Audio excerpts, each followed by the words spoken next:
This is the end of translimbal phacosuction. I am showing the Simcoe cannulas that I use for irrigation aspiration. This is the classical Simcoe cannula, which is mounted on a silicon bulb filled with BSS.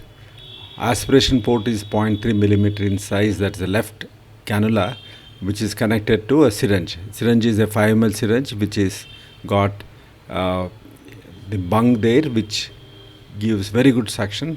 It's a plastic disposable syringe, and that's the right cannula and the left cannula.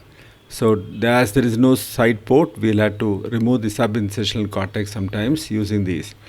So that is the BSS filled silicon bulb, which is held in the hand, and you fix the hub off by through an adapter. This is a specially designed hub which doesn't damage the silicon bulb. Silicon bulb and the entire thing can be autoclaved at the end of every surgery, and that's the straight cannula.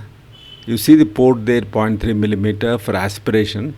Aspiration is done by drawing the syringe on the left hand. See, when you reverse flush it, you get the fluid back through the port. So you can always, whenever you want, you can reverse flush it or you can aspirate it. It's used for both the purposes. And direct flushing of fresh BSS happens when you press the bulb. Through the fingertip, you can control the entire irrigation aspiration, the amount of it. You want excess of it, you want small quantity, can be controlled by your finger.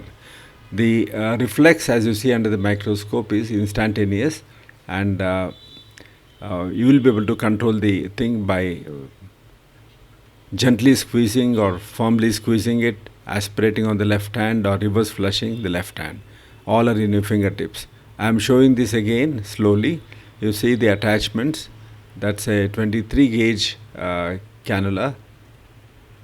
Two cannulas are fused. One is for infusion from the bulb, that's on the right side. Aspiration is on the left side from the port connected to a syringe. So you don't need a machine.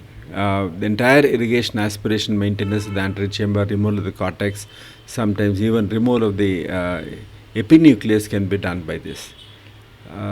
So there are two cannulas. The right one is purely for the irrigation or infusion, controlled infusion, and it's not a continuous infusion. That's the main advantage. The amount of fluid you need for the whole surgery is about 20 to 30 milliliters, which is filled into the silicon bulb. That's how you attach the adapter into the silicon bulb to have a airtight or watertight seal there. That's a right subincisional cortex removal is done by this. When you are removing it, you should be careful that you don't, the bent cannula should not get impinged on the inner valve of the tunnel.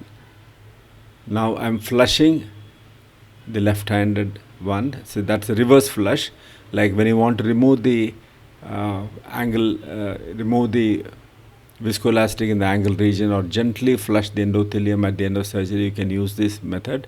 And also if there is sudden shallowing, you can press on both sides by reflex. So that is the reverse flushing. Reverse flushing, as you can see, 0.3 is usually used for aspiration, but I am using it for now both are being activated, flushing on both the sides. There is no aspiration. So if you want to get rid of particles or visco from the anterior chamber, you could use that. Thank you.